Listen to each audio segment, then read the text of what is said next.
कहानी वाले प्रेजेंट करते हैं। दीपावली की असली रोशनी। गंगा नदी के किनारे एक छोटा सा गांव सूरजपुर बसा था। चारों ओर खेत खलिहान, पेड़ पौधे और मिट्टी की खुशबू से भरी पगडंडियां। गांव भले छोटा था, लेकिन यहाँ के लोग आपस में मिलजुल कर रहते थे। हर त्योहार बड़े उत्साह और उमंग से मनाया जाता था, लेकिन सबसे खास था दीपावली। दीपावली का त्योहार आते ही पूरे गांव में उत्साह की लहर दौड़ जाती थी। बच्चे हफ्तों पहले से पटाखों और मिठाइयों की बात करने लगते और महिलाएं घर की सफाई में जुट जाती। हर घर में दीवारें गोबर और मिट्टी से लीपी जाती, आंगनों में सुंदर सुंदर रंगोली सजती और रात को आंगन में दियों की कतारें जगमगाने लगती।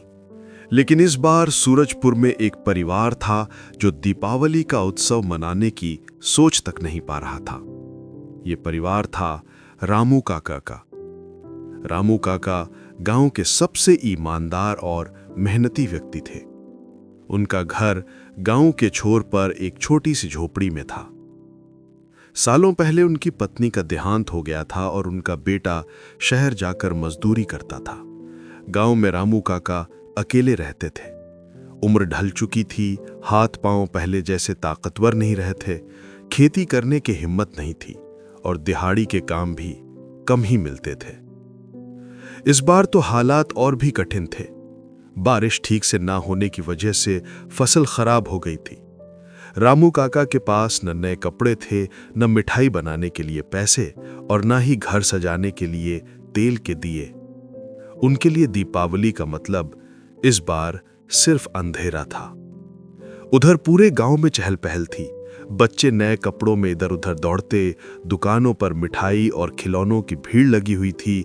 हर घर की दीवारें चमक रही थीं और हर आंगन में दीप सजाने की तैयारी हो रही थी। रामू काका ये सब देखते और चुपचाप अपने आंगन में बैठ जाते। वे सोचते, काश मेरे घर में भी एक दिया जल पाता। काश मेरी झोपड़ी भी इस रोशनी में शामिल हो जाती। गांव के कुछ बच्चों ने देखा कि रामू काका का घर अंधेरे में डूबा हुआ है। उनके आंगन में न कोई रंगोली थी, न कोई दीपक। बच्चों को यह बात अच्छी नहीं लगी। मोहन, जो गांव का सबसे शरारती लेकिन दयालु लड़का था, बोला, अरे ये कैसी दिवाली? काका के घर तो बिल्कुल अंधेरा है। क्या हम सब मिलकर वहाँ रोशनी नहीं कर सकते? बाकी बच्चों ने तुरंत हामी भरी। उन्होंने तय किया कि सब अपने घर से एक एक दीपक और थोड़ी सी मिठाई लाएंगे और काका के घर जाकर उन्हें खुश करेंगे। शाम ढलते ही बच्चे धीरे धीरे अपने घरों से निकल पड़े। किसी के हाथ में एक दीपक था, किसी के हाथ में थोड़ा सा तेल और किसी के पास एक लड्डू या मिठाई का टुकड़ा। सब मिलकर रामू काका के आंगन में पहुंचे। रामू काका हैरान रह गए।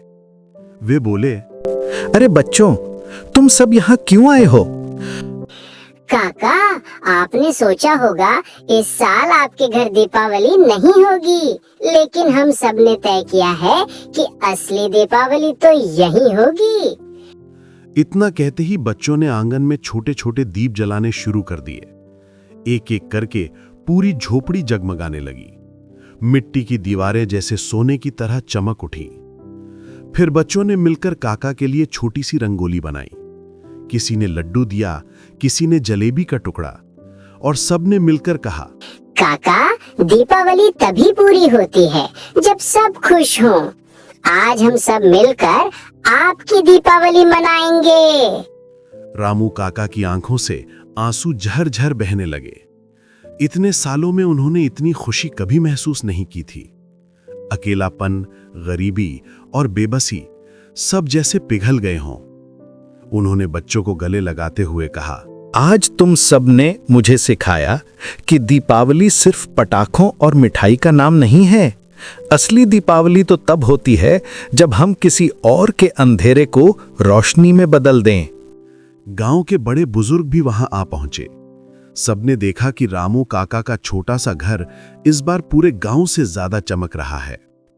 और सच भी यही था, क्योंकि उस रोशनी में सिर्फ तेल और बाती नहीं थे, बल्कि प्रेम और करुणा की लौ जल रही थी। दीपावली का संदेश। उस दिन के बाद से सूरजपुर गांव में एक नई परंपरा शुरू हो गई। हर साल दीपावली पर गांव वाले सबसे पहले उन घरों में दिए जलाते जहां अंधेरा छाया होता था। धीरे धीरे ये गांव दूर दूर तक मशहूर हो गया। लोग कहते सूरजपुर की दीपावली सबसे खास है क्योंकि वहां दीप सिर्फ घरों को नहीं, दिलों को भी रोशन करते हैं। Like, subscribe and comment.